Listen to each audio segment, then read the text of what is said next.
नमस्कार विद्यार्थी मित्रांनो. आज आपण या व्हिडिओमध्ये मुंबई उच्च न्यायालय भरती जी होणार आहे, त्यासाठी महत्त्वाचे असणारे शिपाई, हमाल आणि लिपिक पदासाठी महत्त्वाचे आपण 20 सामान्य ज्ञानचे प्रश्न या व्हिडिओमध्ये पाहणार आहोत. हे सर्वचे सर्व प्रश्न आपल्याला प्रिव्हियस इयर क्वेश्चन पेपर आणि करंट अफेअर्स 2025-26 वरती आधारित आपण घेतलेले आहेत. त्यामुळे आपल्याला या व्हिडिओची जर पी डाउनलोड करायची असेल, तर नोकरी इन्सायडर या नावानं आपलं टेलिग्राम चॅनल आहे. सोबतच आपलं WhatsApp चॅनल देखील आहे. या दोघांच्याही लिंक्स मी तुम्हाला डिस्क्रिप्शनमध्ये दिलेल्या आहेत. त्या ठिकाणी जाऊन आपण त्यांना जॉइन करा. म्हणजे आपल्याला प्रत्येक व्हिडिओची PDF अगदी फ्रीमध्ये मिळून जाईल आणि चॅनलवरती जर नवीन असाल तर लगेच आपल्या नोकरी इन्सायडर यूट्यूब चॅनलला सबस्क्राईब करून ठेवा. चला तर व्हिडिओला सुरुवात करूया. तर पहा आपला प्रश्न पहिला आहे. खाली दिलेल्या पर्यायातून प्रश्नातील शब्दासाठी विरुद्धार्थी शब्द आपल्याला निवडायचा आहे. म्हणजे सरळ सरळ आपल्याला विचारलंय की विरुद्धार्थी शब्द काय होईल आणि पुरोगामी हा शब्द दिलेला आहे. या शब्दाचा आपल्याला विरुद्धार्थी शब्द सांगायचा आहे. मित्रांनो, अशा पद्धतीचे आपल्याला महत्त्वाचे 200 पेक्षा जास्त जर विरुद्धार्थी शब्द पाहायचे असतील तर त्याचीही लिंक मी तुम्हाला डिस्क्रिप्शनमध्ये दिलेली आहे. तर पहा, पुरोगामी या शब्दाचा विरुद्धार्थी शब्द होतो प्रतिगामी. पर्याय क्रमांक 2 आपलं या प्रश्नाचं योग्य उत्तर होणार आहे. यामध्ये परकीय जो आहे त्याला विरुद्धार्थी शब्द होतो पहा स्वकीय. स्वकीय म्हणजे स्वतःचा आणि परकीय म्हणजे लोकांचा. ऑप्शन क्रमांक 2 आपलं उत्तर होईल. यानंतरचा प्रश्न आहे. 1942 साली महात्मा गांधींनी महाराष्ट्रातील कोणत्या शहरातून भारत छोडोचा नारा दिला होता? यावरती आपल्याला 2 प्रश्न विचारण्यात आले होते. भारत छोडो आंदोलन हे कोणी सुरू केलं होतं? तर महात्मा गांधी यांनी सुरू केलं होतं. कोणत्या वर्षी केलं होतं? 1942 या वर्षी केलं होतं. आणि महाराष्ट्रातील कोणत्या शहरामधून भारत छोडोचा नारा त्यांनी दिला होता? तर ते शहर आहे ऑप्शन क्रमांक 4 तर मुंबई या शहरामधून. ऑप्शन क्रमांक 4 आपलं या प्रश्नाचं उत्तर होईल. यानंतरचा प्रश्न आहे. श्रीलंका हा पूर्वी खालीलपैकी कोणत्या नावाने ओळखला जात होता? म्हणजे सर्वात सोपा प्रश्न आपल्याला असा विचारलाय की श्रीलंका या देशाचं पूर्वीचं नाव काय होतं? लक्षात ठेवा, श्रीलंका हा जो देश आहे तर या देशाला पूर्वी सिलोन या नावानं ओळखलं जात होतं. आपल्याला याच्यावरती काही महत्त्वाचे प्रश्न सुद्धा विचारले जातात. पहा, श्रीलंकेवरती विचारण्यात येणारे प्रश्न कोणकोणते आहेत? पहिला प्रश्न आहे की त्यांची भाषा कोणती होती? तर सिंहली ही जी आहे ही त्या ठिकाणची भाषा आहे. दुसरा प्रश्न विचारला जात होता की श्रीलंकाचे पूर्वेचं नाव सिलोन आहे. ऑप्शन 3 आपलं या प्रश्नाचं योग्य उत्तर होईल.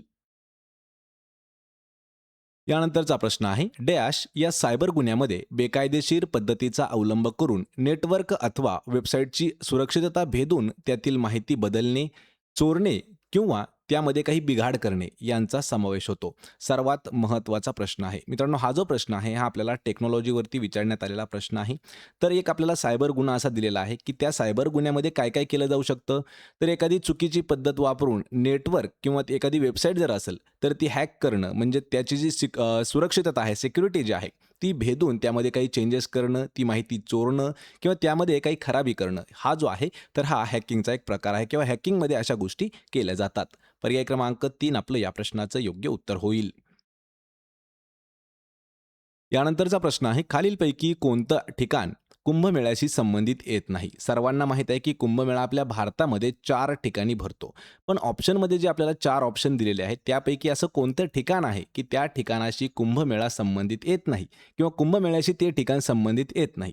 तर ते शहर आहे ऑप्शन क्रमांक 4 तर वाराणसी हे जे आहे हे कुंभमेळ्याशी संबंधित येत नाही. यामध्ये लक्षात ठेवा, हरिद्वारमध्ये कुंभमेळा भरतो. प्रयागराज म्हणजे त्याचं जुनं जे नाव आहे ते आहे पहा अलाहाबाद. तर या ठिकाणी सुद्धा कुंभमेळा भरतो आणि उज्जैनमध्ये सुद्धा कुंभमेळा भरतो. पण वाराणसीमध्ये कुंभमेळा भरत नाही. आणि चौथं जे ठिकाण आहे कुंभमेळा भरण्याचं तर ते आहे आपल्या महाराष्ट्रातील नाशिक ठिकाण. लक्षात ठेवायचं आहे. हरिद्वार, प्रयागराज, उज्जैन आणि नाशिक या 4 ठिकाणी कुंभमेळा भरत आहे. वाराणसीमध्ये भरत नाही. म्हणजेच पर्याय क्रमांक 4 आपलं या प्रश्नाचं उत्तर होईल. यानंतरचा प्रश्न आहे. विश्वास पाटील यांची महानायक ही साहित्यकृती खालीलपैकी कोणाच्या जीवनचरित्रावर आधारित आहे? आपल्याला मित्रांनो याच्यावरती 2 प्रश्न विचारण्यात आलेले आहेत. सर्वात पहिला प्रश्न असा विचारला होता की महानायक ही साहित्यकृती किंवा कादंबरी ही कोणाची आहे? तर लक्षात ठेवायचे विश्वास पाटील. विश्वास पाटील यांच्यावरती आपल्याला TCSमध्ये खूप वेळा प्रश्न विचारण्यात आलेले आहेत आणि त्यांची साहित्यकृती आहे पहा महानायक या नावाची. पण या ठिकाणी आपल्याला प्रश्न विचारलाय की महानायक ही जी साहित्यकृती आहे ही कोणाच्या जीवनावरती आधारित आहे?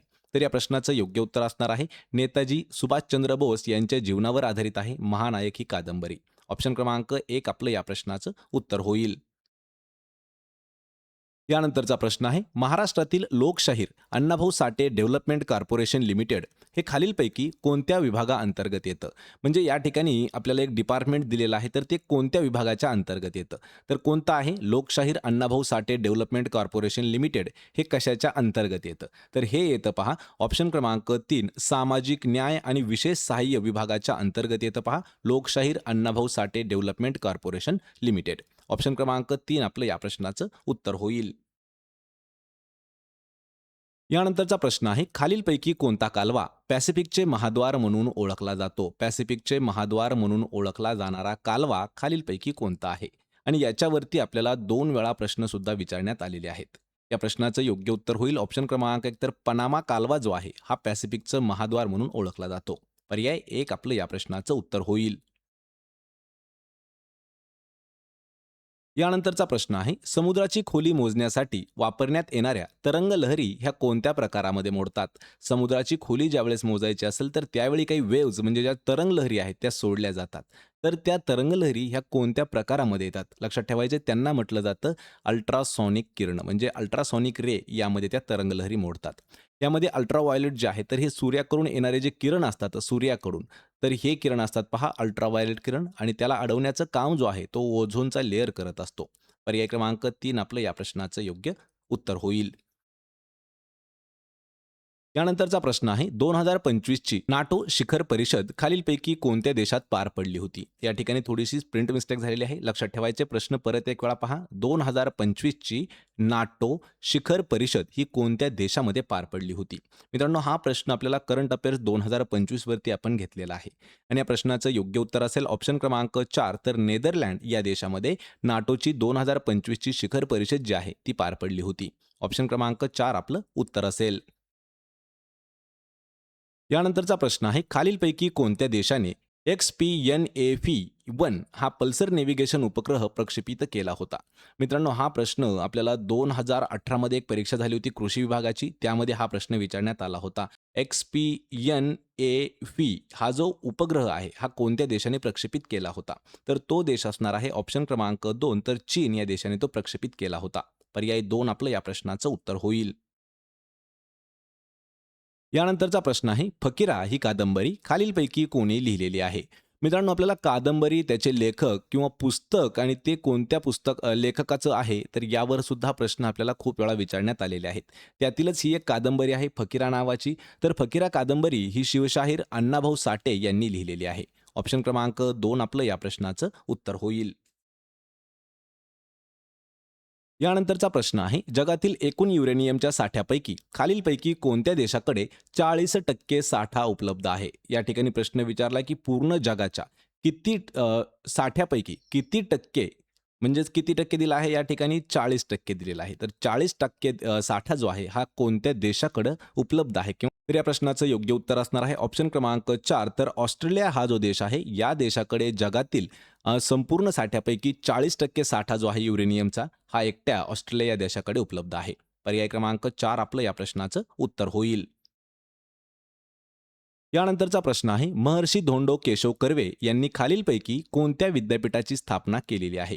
आपल्याला मित्रांनो, विद्यापीठ, त्याची स्थापना आणि स्थापना वर्ष यावर सुद्धा प्रश्न आपल्याला विचारण्यात आलेले आहेत. त्यातीलच हा एक प्रश्न आहे, महर्षी धोंडो केशव कर्वे यांनी कोणत्या विद्यापीठाची स्थापना केली होती? तर या विद्यापीठाचं नाव आहे पर्याय क्रमांक 2 महिला विद्यापीठाची स्थापना जी आहे ही महर्षी धोंडो केशव कर्वे यांनी केली होती. या ठिकाणी तुमच्यासाठी एक प्रश्न विचारतो की कोणत्या ठिकाणी केली होती? या प्रश्नाचं उत्तर मला आपण कमेंट करून द्यायचं आहे. यानंतरचा प्रश्न आहे, देशातील 58वा व्याघ्र प्रकल्प म्हणून माधव राष्ट्रीय उद्यानाला घोषित करण्यात आले आहे. सदर राष्ट्रीय उद्यान हे कोणत्या राज्यामध्ये स्थित आहे? प्रश्न 1 आहे, त्यामध्ये आपल्याला 3 प्रश्न वेगवेगळे विचारण्यात आलेले आहेत. तर देशातील 58व्या क्रमांकाचं व्याघ्र प्रकल्प म्हणून कोणतं उद्यान घोषित करण्यात आलं आहे? तर माधव राष्ट्रीय उद्यानाला घोषित करण्यात आलेलं आहे. कितवं? 58व्या क्रमांकाचं. हे कोणत्या राज्यामध्ये स्थित आहे? तर राज्य आपल्याला विचारलं आहे ऑप्शन क्रमांक 3 तर मध्य प्रदेश या राज्यामध्ये स्थित आहे माधव राष्ट्रीय उद्यान.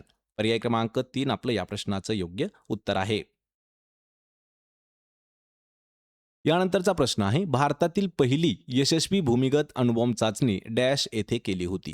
याच्यावरती सुद्धा आपल्याला 2 प्रश्न विचारण्यात आलेले आहेत. भारताची जी पहिली यशस्वी ठरलेली भूमिगत अणुबॉम्ब चाचणी होती, ही कोणत्या ठिकाणी केली होती? तर ती केलेली आहे पोखरण या ठिकाणी. जर आपल्याला राज्य विचारलं तर राजस्थान या राज्यामध्ये ती केलेली आहे. मग याच्यावरती आपल्याला प्रश्न कसे-कसे विचारले जातात, की त्याची तारीख काय आहे? लक्षात ठेवा, दिनांक काय आहे? 18 मे 1974. कधी? 1974 या वर्षी पहिली अणुबॉम्ब चाचणी घेण्यात आली होती.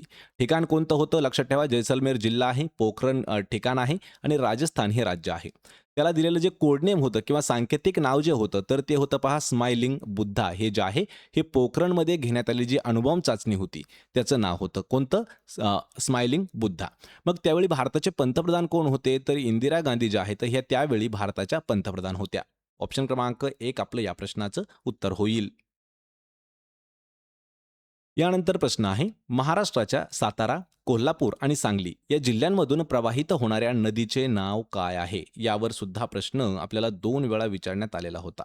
आपल्याला 3 जिल्हे दिले आहेत, सातारा, कोल्हापूर आणि सांगली. या जिल्ह्यांमधून प्रवाहित होणारी नदी कोणती आहे? तर ती नदी आहे ऑप्शन क्रमांक 3, तर कृष्णा ही नदी जी आहे, ही कोल्हापूर, सातारा, सांगली या जिल्ह्यांमधून प्रवाहित होते. ऑप्शन क्रमांक 3 आपलं या प्रश्नाचं योग्य उत्तर होईल. यानंतरचा प्रश्न आहे, ग्लोबल वॉर्मिंगचा सर्वात जास्त धोका हा खालीलपैकी कोणत्या देशाला बसू शकतो? महत्त्वाचा असणारा प्रश्न आहे. ग्लोबल वॉर्मिंगचा सर्वात जास्त जो धोका आहे, हा कोणत्या देशाला? ऑप्शन क्रमांक 4, तर मालदीव या देशाला बसू शकतो. तर त्याचं कारण काय काय आहेत लक्षात ठेवा. मालदीव हा जगातील सर्वात कमी उंचीवर असणारा देश आहे. येथील बहुतांश जमीन समुद्र सपाटीपासून फक्त सरासरी 1.5 मीटर एवढी उंच आहे. आणि ग्लोबल वॉर्मिंगमुळे बर्फ वितळून समुद्राची पातळी वाढल्यास मालदीव जो देश आहे तो पूर्णपणे पाण्याखाली जाण्याची भीती आहे. ऑप्शन 4 आपलं या प्रश्नाचं उत्तर होईल. यानंतरचा प्रश्न आहे, लोकांना वेगवेगळे मेल पाठवून त्यांची गोपनीय माहिती मिळाल्यावर त्याचा गैरवापर करणे या गुन्ह्यास डॅश असे म्हणतात. परत एक वेळा आपण तंत्रज्ञानावरती इम्पॉर्टंट असणारा प्रश्न घेतलेला आहे आणि मित्रांनो, हा जो प्रश्न आहे हा बेसिक असणारा प्रश्न आहे. काही लोकांना सारखे मेल पाठवून त्या मेलद्वारे त्यांची जी काही गुपित माहिती आहे ती एखादा माणूस मिळवतो आणि त्या माहितीचा गैरवापर करतो. असा जो गुन्हा आहे त्या गुन्ह्याला काय म्हटलं जातं किंवा त्याला काय म्हटलं जातं? ऑप्शन क्रमांक 2, तर त्याला फिशिंग असं म्हटलं जातं. फिशिंग म्हणजे काय? की जोपर्यंत एखादा मासा गळाला सापडत नाही, तोपर्यंत तीच गोष्ट त्याला परत-परत पाठवत बसणं. म्हणजे एखाद्या माणसाला वारंवार एखादा ईमेल करणं. तर त्या ईमेलद्वारे त्याची जी काही गुपित माहिती आहे, पर्सनल माहिती जी आहे, ती तो हॅकर मिळवत असतो आणि त्या माहितीचा गैरवापर करत असतो. त्याला म्हटलं जातं फिशिंग. यानंतरचा प्रश्न आहे, खालीलपैकी कोणत्या देशाला भारतासोबत जोडणारा रेल्वे प्रकल्प गोल्डन जुबली रेल्वे लाईन म्हणून ओळखला जातो? सर्वात महत्त्वाचा असणारा प्रश्न आहे. एम-पी-एस-सीच्या प्री एक्झाममध्ये सुद्धा हा प्रश्न विचारण्यात आला होता. खालीलपैकी कोणत्या देशाला भारतासोबत जोडणारा रेल्वे प्रकल्प गोल्डन जुबली रेल्वे लाईन म्हणून ओळखला जातो? आणि या प्रश्नाचं योग्य उत्तर असेल ऑप्शन क्रमांक 1, तर बांगलादेश. लक्षात ठेवा, या देशाला भारतासोबत जोडणारा जो रेल्वे प्रकल्प आहे त्याला गोल्डन जुबली रेल्वे लाईन या नावानं ओळखलं जातं. ऑप्शन क्रमांक 1 आपलं उत्तर होईल. तर मित्रांनो, हे होते महत्त्वाचे 20 प्रश्न. आपल्याला या 20 पैकी किती प्रश्नाची उत्तरं देता आली हे मला पण कमेंट करून सांगायचं आहे. व्हिडिओ जर आवडत असतील तर व्हिडिओला आपल्या लाईक करा, मित्रामध्ये व्हिडिओ शेअर करा आणि आपल्या नोकरी इन्सायडर यूट्यूब चॅनलला सबस्क्राईब करून ठेवा.